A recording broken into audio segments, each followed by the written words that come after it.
You're 14 years old, standing in a hall filled with 1,000 eyes. And the man who is supposed to protect you, your father, the most powerful ruler on earth, has just given your body away with a single drunken sentence. You don't understand at first. You only feel the room freeze. The musicians stop playing. The nobles stop breathing. Even the torches seem to flicker in disbelief. Across the banquet floor, the old general who requested you, a man older than your grandfather, is smiling. He knows your father cannot refuse. Not here, not in front of the entire empire. Your hands begin to shake. Your mother covers her face. Every woman in the hall knows exactly what has just happened. Your life is no longer your life. And your father, the King of Kings, doesn't look at you. He looks past you, at his reputation, at his pride, at the image of a god emperor he cannot afford to crack. When he speaks, he uses only one word. Granted. The guests applaud. The general bows. You stand there, swallowing a scream that no one will ever hear, because in this palace, a daughter's suffering is less important than a king's ego. And this quiet moment of public betrayal is where her story truly dies. Her name was Amestris, and what happened to her is one of the most disturbing examples of how absolute power destroys even the people it pretends to love. If hidden horrors of the past fascinate you, subscribe to Grim History, hit the like button, and once you reach the moment that unsettles you most, tell me where you're watching from. Let's begin. Now let me show you how a single decision made at a drunken banquet became the beginning of 14 years of psychological torture. Stay with me, because her story gets worse. You first have to understand the world she was born into, a world where one man's word could rearrange the fate of millions. Xerxes wasn't just a king, he was the King of Kings, ruling an empire so vast it stretched from Libya to the Indus Valley, from Thrace to Ethiopia. Nearly 50 million people lived under his command, and according to Herodotus, who spoke to Persians who served in Xerxes' own court, his word was not advice, it was law. A breath from his lips could save a nation or erase one. But the true danger wasn't outside the palace walls. It was inside, because the Persian court wasn't a home. It was a fortress of silence, a sealed world guarded by eunuchs who owed everything to the king. No rumor escaped, no dissent survived, and everyone inside understood one terrifying truth. The closer you stood to absolute power, the easier it was to be crushed by it. Inside the palace, even the king's own blood lived under rules so rigid they controlled everything. Where they walked, who they could speak to, even the exact moments they were allowed to eat. Privacy didn't exist. Autonomy didn't exist. And for the women of the royal house, especially the king's daughters, their lives were both elevated and terrifying. They were adored in ceremony, hidden in reality, treasures of the empire, with even less freedom than its servants. Royal daughters weren't celebrated in inscriptions. Most weren't even named in official records. They existed as political currency, bargaining chips, alliance tools, offerings wrapped in jewels. And if you think that sounds dark, the part that comes next is far worse. What happened to Amestris wasn't just tragic. It was something even her own people whispered about in fear. Because in a court where the king's will was absolute, a single mistake didn't ruin him, it ruined someone else. And for Amestris, that mistake was about to be made. Publicly, irrevocably, and in front of thousands. Amestris belonged to this world. But unlike many royal daughters, she occupied a strange position. She shared her name with Xerxes' principal wife, Amestris, the elder known in surviving texts for her fierce and sometimes merciless personality. The younger Amestris, however, was born to one of the king's secondary concubines, a woman of Bactrian blood. Even in a court where beauty was curated like an art form, her looks were noted as exceptional. She grew up in the women's quarters of the palace, the harem, educated by eunuchs and elder concubines. She learned the skills expected of a princess: dance, music, poetry, embroidery, and sources hint at something unusual. Xerxes kept her close, even as other daughters were dispatched to distant provinces in strategic marriages. A father's affection in the Persian court may sound like protection, but here it would prove to be the beginning of her downfall, because everything changed during a single banquet in 479 BC, and according to Greek and Persian accounts, Though the details vary, the core of the story remains horrifyingly consistent. Herodotus preserves the most complete version, supposedly based on testimonies from Persian courtiers who later fled to Greece. In this telling, Xerxes had been drinking for days, surrounded by flatterers feeding his sense of divinity and power. In a moment of drunken bravado, he stood before thousands of guests and swore an oath by the Persian gods he would grant any request made to him. This promise was catastrophic, and someone in the hall knew it. Artabanus, an aging general, once loyal to Xerxes' father Darius, had lost 3 wives already. Over 60, ambitious, and increasingly sidelined, he understood the political value of tying himself to the royal lineage. And he understood something else. Xerxes could not break a public oath, not after the humiliation of his military failures in Greece. To refuse a request now would signal weakness to the entire empire. So Artabanus rose. He bowed. And he asked for what no one imagined he would dare request. He asked for the king's daughter. He asked for a mistress. A silence fell so thick it seemed to swallow the hall. Guests stared between the general and the king, fully aware of the audacity of the demand. Royal princesses almost never married ordinary subjects, and when they did, it was to noble young princes, not elderly generals. Everyone waited for Xerxes to refuse. Everyone expected outrage. Everyone was wrong, because Xerxes had sworn a public oath he could not break. Herodotus describes the king turning pale, gripping the arms of his throne, glancing around like a trapped animal. Minutes passed, long, suffocating minutes, before he finally forced out a single word: granted. And with that, Amestris's fate was sealed. According to later fragments, she attempted to plead with her father afterward. She begged him privately to undo the promise, to find a loophole, to save her from the life she already feared. But Xerxes, torn between genuine affection and the need to preserve the image of a flawless ruler, chose the image. He rationalized his decision through politics. Artabanus, humiliated publicly, could become a dangerous enemy. Binding him through marriage would stabilize the court. That's what he told himself, repeating the same justification whispered by countless autocrats throughout history. The good of the state outweighs the life of a daughter.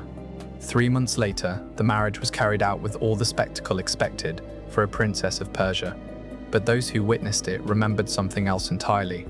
Beneath the silk and jewels, worth more than entire cities, Amestris moved like a performer trained to conceal despair. Her beauty made the tragedy sharper, more visible.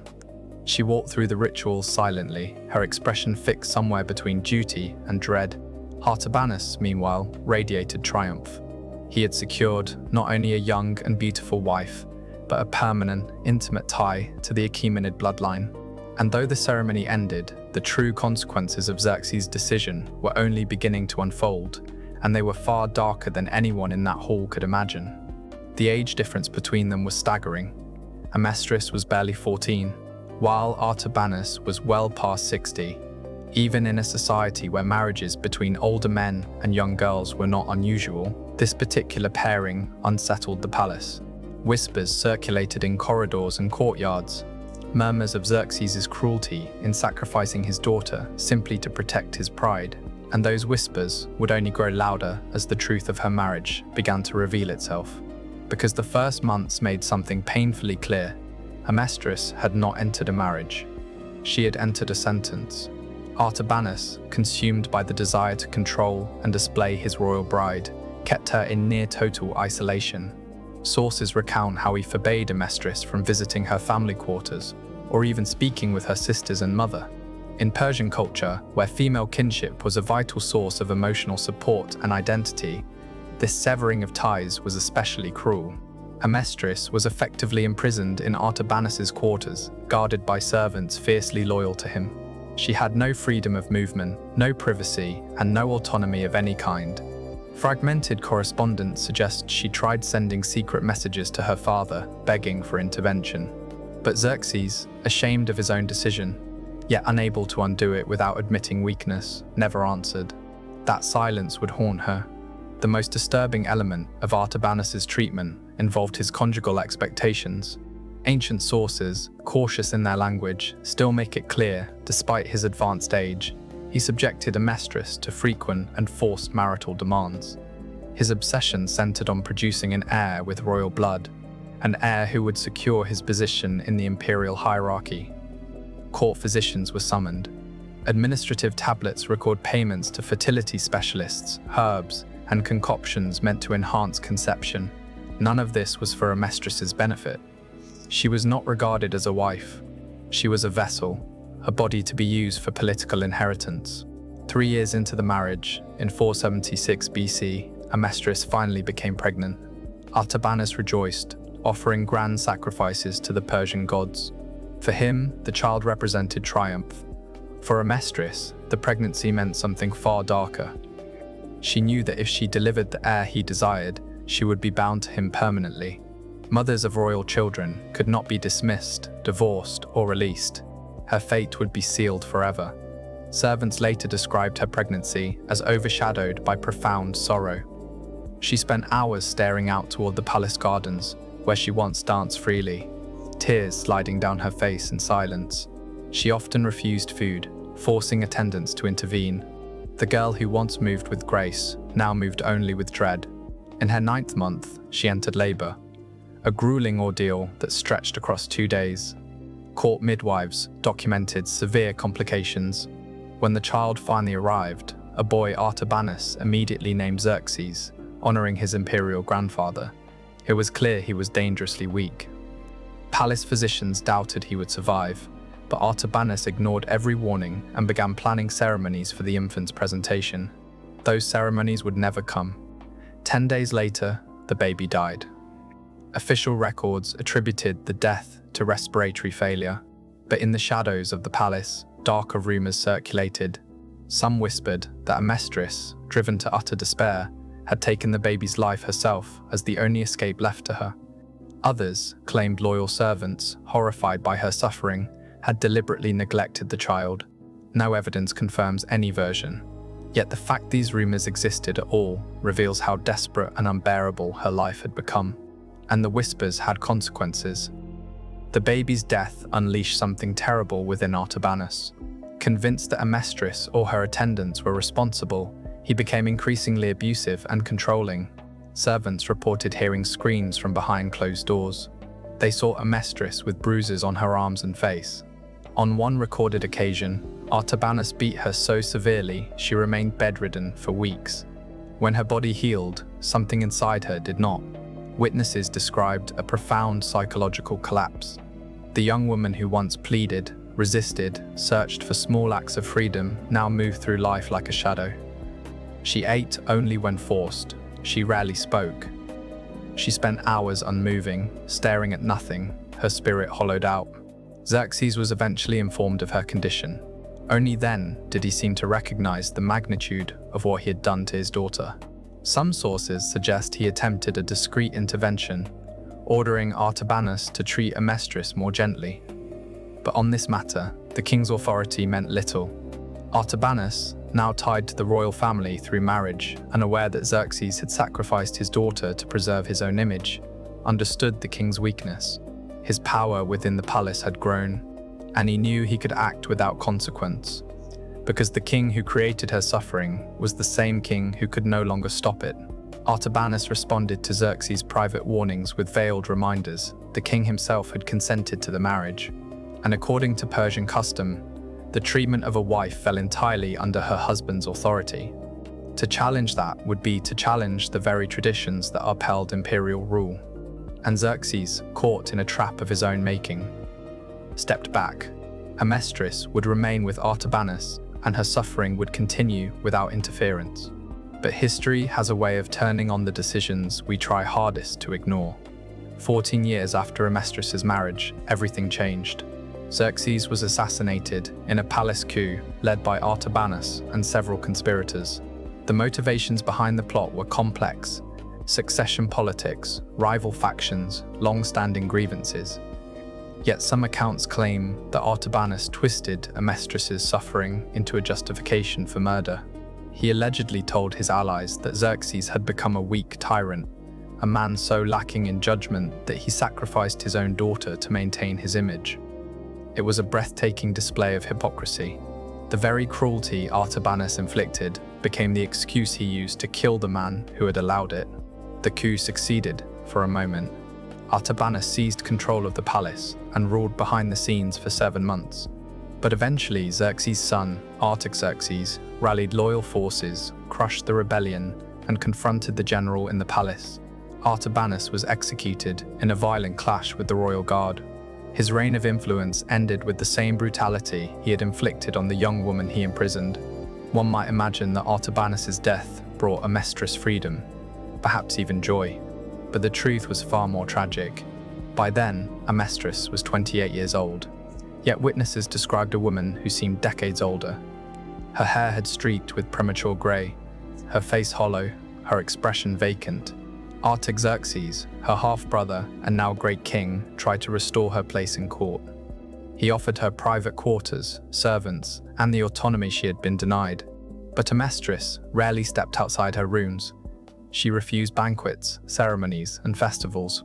Servants noted she could spend entire days in silence, sometimes weeks without uttering a word.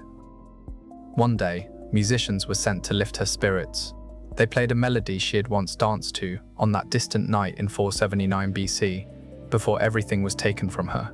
As soon as she heard it, something inside her snapped. Amestris screamed, a raw and ruptured sound, and shattered their instruments before collapsing into tears. The first she had cried in years. She would not recover. Amestris died at the age of 36. Contemporary sources speak vaguely of prolonged illness, but modern interpretations suggest something far more devastating: slow self-starvation, a form of suicide that allowed her the only control she had left. Others point to severe depression leading to physical decline. Whatever the medical cause, those who lived alongside her understood the deeper truth. Amestris did not die in 457 BC. She died the night her father said, "Granted." Her body continued for 2 more decades, but her spirit had already been erased. Her story, unsurprisingly, was buried. Achaemenid royal inscriptions never mention her.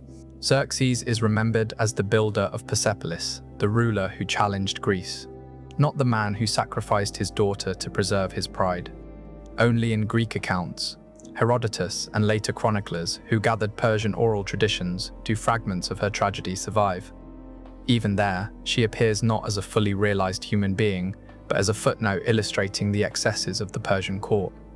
Yet when we examine the surviving fragments, the administrative tablets, and the faint echoes in ancient texts, we can reconstruct the outline of a life shaped by suffering. Suffering born from a single impulsive decision made by a father, drunk on power, and surrounded by sycophants. Amestris' story forces us to confront a universal truth. The most devastating acts of violence are not always carried out by enemies or armies, but by those closest to us. Parents, rulers, guardians who wield unchecked authority without conscience. Xerxes did not strike her. He did not imprison her. He did not order her death. But through one careless promise, spoken to impress his court, he destroyed her just as surely as any torturer. This is the cruelty of absolute power, violence that leaves no visible wounds, yet breaks a life completely. The tragedy of Amestris is the tragedy of all who live under unrestrained authority, where the will of one individual becomes fate for everyone beneath them. Her story, preserved only in scattered fragments across 2,500 years, reminds us that the greatest horrors often unfold, not in war or rebellion, but in the quiet decisions made behind palace walls. Decisions that powerful men never revisit, but that their children never escape.